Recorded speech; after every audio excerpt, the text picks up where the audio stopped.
Bonjour et bienvenue sur Des voitures et des hommes. Aujourd'hui, place à une nouvelle voiture française, mais d'une marque un peu différente. Je me sentais obligé d'en faire une vidéo car l'un de mes amis en avait une lorsqu'il était plus jeune. Aujourd'hui, nous allons parler de la C2 VTS. Petit point histoire, comme d'habitude, avant d'aborder le sujet principal. D'ailleurs, n'oubliez pas de vous abonner si la vidéo vous plaît. Bref, la Citroën C2 est sortie en 2003 comme remplacement de sa géniale réussite, sa grande sœur, la Citroën Saxo. En effet, celle-ci devenait un peu dépassée face à ses concurrentes, notamment en matière de sécurité. Nous en reparlerons plus tard justement de ce problème de sécurité. Au tournant du millénaire, il devint donc évident de la remplacer. Il faut dire que cette C2 fut un assez gros succès pour sa carrière de 6 ans et ses plus de 620 000 véhicules vendus. La forme évolua quand même assez beaucoup par rapport à la Saxo et on se retrouvait avec une voiture un peu plus carrée à l'arrière que la C3, par exemple. La C3 qui était d'ailleurs une voiture très proche en gamme de la C2. Il est convenu de dire que la C2 était plus pour un public masculin et la C3 plus pour un public féminin. Et ainsi naquit la C2. Elle fut tout d'abord déclinée en de nombreuses versions anémiques au niveau motorisation. Vous aviez le droit en essence à des moteurs de 60 à 75 et 90 chevaux et également à des horribles moteurs en diesel de 70 à 110 chevaux. Pas de quoi coller mamie au fond du siège.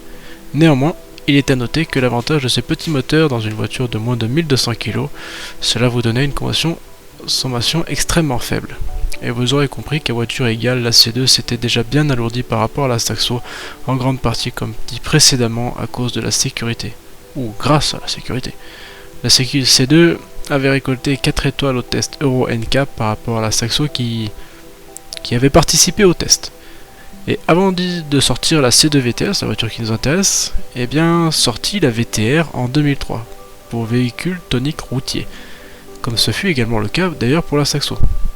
Et avec la VTR, vous aviez le droit à un moteur de 110 chevaux, trop faible et trop hargneux pour arriver à faire avancer cette petite voiture, alourdie déjà, comme déjà dit, de quelques centaines de kilos par rapport à la Saxo VTR. Bref, passons donc à la version VTS qui était la plus réussie de toutes. Elle est sortie, elle, en 2004. VTS, pour vous le rappeler, c'est un acronyme signifiant véhicule tonique sportif. Donc théoriquement, vous aviez le droit à un petit peu plus de sport. Et c'était là l'avantage de cette petite C2 VTS. Vous étiez équipé d'un moteur de 1,6 litre de cylindrée, 16 soupapes et 125 chevaux. Avec ce moteur, vous aviez la possibilité d'accomplir le 0 à 100 en 8 secondes 2, ce qui est tout à fait honorable pour une voiture comme une C2. De plus, le châssis à la Citroën était très travaillé, de sorte à procurer plus de fermeté par rapport à la version de base qui était un peu pataude. Vous aviez des ressorts affermis, une direction assistée plus directe, des jantes plus légères et également une barre anti-dévers un peu plus rigide que la VTR et donc bien plus rigide que la version de base. Et tout cela n'était néanmoins pas suffisant pour faire oublier le manque criant de puissance du moteur. Le freinage, lui, par contre, était excellent et vous permettait de bien faire plonger la voiture dans les courbes. Donc il est venu de se demander quoi penser de cette C2 VTS. A mon avis, il y avait vraiment de très bons ingrédients pour faire une citadine super fun et super joueuse, mais la voiture s'est heurtée à quelques obstacles. Tout d'abord, son aérodynamisme, proche de celui d'une brique, était vraiment très perfectible. Celui-ci n'a sans doute pas aidé le moteur à montrer son plein potentiel. Ce moteur d'ailleurs aurait pu être largement plus à sa place dans la VTR, et la VTS elle aurait pu ou aurait dû être équipé d'un moteur plus hargneux et plus fougueux, car c'est cela que m'inspire cette C2 VTS. Ce n'était pas un gâchis, loin de là, mais cela aurait pu être tellement mieux à l'image de la Saxo VTS qui, elle, était une voiture tellement plus fun et qui a tellement plus marqué son époque. Et aujourd'hui, à regarder cette C2, je ne la vois pas comme un modèle intemporel qui restera dans les annales de l'automobile ou dans nos esprits de passionnés. C'est une voiture qui est amenée malheureusement à s'éteindre doucement dans l'indifférence assez générale. Ça reste mon opinion naturellement, mais je pense que c'est quelque chose qui est amené à se vérifier. De plus, est-ce que vous voyez souvent des C2 aujourd'hui dans nos rues et encore plus des C2 VTS? Bien, personnellement, j'en vois une qui se gare pas très loin de chez moi tous les jours, mais c'est la première que je vois depuis celle de mon ami. Et même si ce n'est pas une voiture que j'apprécie particulièrement, même si j'en parle aujourd'hui dans la vidéo, eh bien je tourne la tête et j'observe l'intérieur si je passe pas trop loin. Je regarde les formes, parce que j'aime bien les voitures un peu décalées comme celle-là.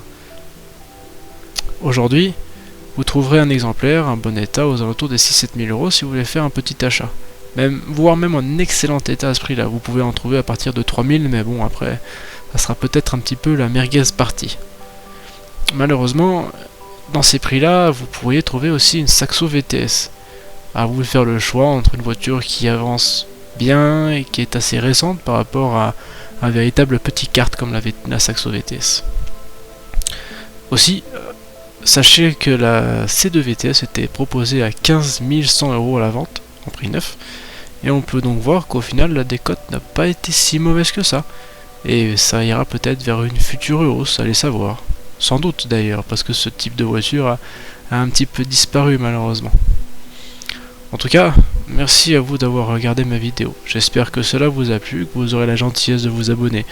Et surtout, n'hésitez pas à me dire ce que vous en pensez, vous, de cette C2 VTS, parce que c'est une voiture en soi assez intrigante dans le monde aujourd'hui aseptisé de l'automobile. Allez, à bientôt pour une future vidéo dans Des voitures et des hommes. Ciao!